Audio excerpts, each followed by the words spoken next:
Assalamualaikum warahmatullahi wabarakatuh. Perkenalkan, nama saya Dilal Bazardini. Saya dari kelas 1B D3 Fisioterapi Poltekkes Kemenkes Surakarta dengan NIM P27226020102. Di sini saya akan menjelaskan tentang sedikit anatomi dan fisiologi paru-paru. Anatomi paru-paru. Paru-paru merupakan organ yang elastis berbentuk kerucut dan letaknya di dalam rongga dada atau toraks. Paru-paru terbagi menjadi dua, yaitu paru-paru kanan dan paru-paru kiri. Kedua paru-paru tersebut terpisahkan oleh mediastinum sentral yang berisi jantung dan beberapa pembuluh darah besar. Paru-paru kanan lebih besar daripada paru-paru kiri. Paru-paru kanan memiliki 3 lobus, sedangkan paru-paru kiri memiliki 2 lobus. Paru-paru dibungkus oleh selaput tipis yang disebut dengan pleura. Pleura terbagi menjadi dua, yaitu pleura visceralis dan pleura parietal. Paru-paru manusia terbentuk setelah embrio mempunyai panjang 3 mm. Pembentukan paru-paru dimulai dari sebuah groove yang berasal dari veregut. Veregut membagi diri menjadi dua, yaitu esophagus dan trakea. Trakea akan bergabung dengan primary lumbur. Lalu pertumbuhan dan perkembangan paru berjalan terus-menerus tanpa terputus sampai pertumbuhan somatik berhenti. Sistem pernapasan dapat dibagi ke dalam sistem pernapasan atas dan pernapasan bawah. Adapun sistem pernapasan bagian atas meliputi satu hidung, yang kedua ada rongga hidung, yang ketiga ada sinus paranasal, yang keempat ada faring. Sedangkan pernapasan bagian bawah meliputi laring, trakea, bronkus, bronchiolus, alveolus, dan paru-paru. Ini merupakan anatomi dari paru-paru. Fisiologi paru-paru. Fungsi fisiologi paru-paru yaitu untuk pertukaran gas antara darah dan atmosfer. Pertukaran gas tersebut bertujuan untuk menyediakan oksigen bagi jaringan dan mengeluarkan karbon dioksida udara yang masuk ke paru-paru melalui sistem berupa pipa yang menyempit disebut dengan bronkus dan bronchiolus. Pipa tersebut berakhir di gelembung-gelembung paru-paru yaitu alveoli. Bagian saluran pernapasan beserta fungsinya. Yang pertama ada hidung. Hidung adalah bagian yang paling menonjol di wajah, berfungsi menghirup udara pernapasan, menyaring udara dan menghangatkan udara pernapasan, serta berperan juga dalam resonansi. Rongga hidung memiliki sepasang lubang di depan untuk masuknya udara yang disebut dengan nares, dan sepasang lubang yang di belakang untuk menyalurkan udara yang dihirup masuk ke tenggorokan yang disebut dengan koana. Rongga hidung sepasang kiri dan kanan dibatasi oleh sekat yang dibina atas tulang rawan dan tulang. Yang ketiga ada faring. Faring adalah hulu kerongkongan yang merupakan percabangan saluran, yaitu antara saluran yang menghubungkan mulut kerongkongan yang disebut dengan saluran pencernaan atau orofaring dan hidung tenggorokan yang disebut dengan saluran pernapasan atau nasofaring. Faring juga berperan dalam proses masuknya udara ke dalam pita suara untuk menghasilkan suara. Yang keempat adalah laring.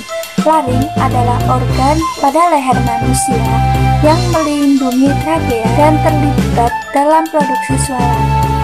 Adapun fungsi laring yaitu menghasilkan suara, mengarahkan makanan masuk, melindungi saluran pernapasan, serta penghubung faring dan trakea. 5. Trakea. Trakea adalah saluran pernapasan yang menghubungkan faring dengan paru-paru, sedangkan fungsinya yaitu mengirimkan udara ke paru-paru, menyaring benda asing, membantu fungsi sistem pencernaan, serta membantu batuk. Yang keenam ada bronkus. Bronkus adalah percabangan tenggorokan menuju paru kiri dan kanan. Tiap bronkus bercabang membentuk cabang kecil, dan tiap cabang bronkus ini membentuk banyak ranting.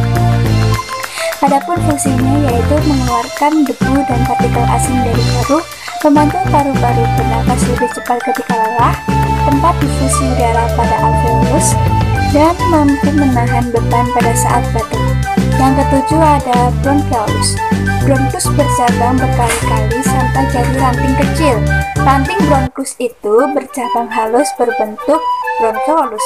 Adapun fungsi dari bronkiolus yaitu menyalurkan udara dari bronkus ke alveoli dan mengontrol jumlah udara yang didistribusikan melalui paru-paru.